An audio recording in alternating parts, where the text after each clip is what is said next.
জয় বন্ধুসকল, welcome back my YouTube channel মিথুনেল vlogs. পুনৰ নতুন ভিডিঅ'লৈ আপোনালোক সকলোকে স্বাগতম জনাইছোঁ। বন্ধুসকল, এতিয়া বহুতৰে মনৰ এটা প্ৰশ্ন আহিব যে আমাৰ নতুনকৈ আকৌ ইণ্টাৰভিউ কেতিয়া হ'ব, মানে নতুনকৈ ভেকেঞ্চি আৰু কেতিয়া আহিব। আছাম কামাণ্ডো বা SI ABUB ইমানখিনি পদৰ ভেকেঞ্চি কেতিয়া আহিব বা কেতিয়া ওলাব, সকলোৰে মনৰ এটা প্ৰশ্ন। এই ভিডিঅ'টোৰ জৰিয়তে আপোনালোকক মই ক'বলৈ বিচাৰিম যে কেতিয়া আহিব বা কেতিয়া নতুনকৈ এপ্লাই হ'ব, সকলোখিনি ডিটেইলছ এই ভিডিঅ'টোৰ সৈতে আলোচনা কৰিম। আমাৰ চেনেলত যদি কোনোবাই নতুনকৈ আহিছে তেতিয়াহ'লে চেনেলটো ছাবস্ক্ৰাইব কৰি ল'ব, কাৰণ এনেকুৱা ধৰণৰ ইনফৰ্মেশ্যন ৰিলেটেড চাকৰিৰ খবৰসমূহ আপোনালোকে আমাৰ চেনেলত আগতীয়াকৈ পাই থাকিব। বন্ধুসকল, এতিয়া চাওক নতুনকৈ ভেকেঞ্চি কেতিয়া ওলাব। এই যিমানখিনি পদত ইতিমধ্যে ৰিজাল্ট দিলে আপোনালোকে নিশ্চয় গম পাইছে। এপইণ্টমেণ্ট দিব, ট্ৰেইনিং হ'ব, ইতিমধ্যে আপোনালোকে নিশ্চয় গম পাইছে। এতিয়া এইবিলাকৰ ট্ৰেইনিং হ'ব।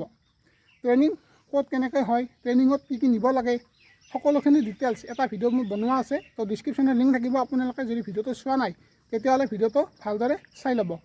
এতিয়া চাওক আকৌ নতুনকৈ ভেকেঞ্চি কেতিয়া ওলাব। চাওক, CM ছাৰে নগদ গৈছিলে কিবা কামত বা কিবা কাৰ্যসূচীত গৈছিলে।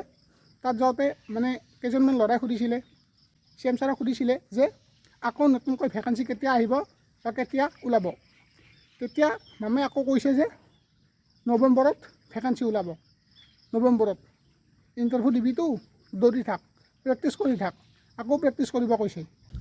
গতিকে ময়ো এইটো ক'ম যে আকৌ নৱেম্বৰত ভেকেঞ্চি ওলাব। এতিয়া কোনখিনি পদ বা কোনখিনি ভেকেঞ্চি উলিয়াই দিয়ে এইটো আপোনালোকক ডাইৰেক্ট ক'ব নোৱাৰোঁ, কিন্তু কামাণ্ডো SI কামাণ্ডোখিনি যি দিব সেইটো চিয়'ৰ।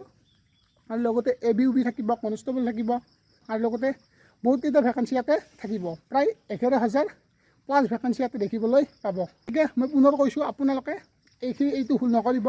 যদি এইবাৰ আপোনাৰ অলপৰ কাৰণে যদি আপোনাৰ নাম নাহিলে বা অলপ মাৰ্কৰ কাৰণে, অলপ পইণ্টৰ কাৰণে যদি নাম নাহিলে, ৰৈ গ'ল, একো নাই, ভালদৰে আকৌ ৰিষ্টাৰ্ট কৰি দিয়ক।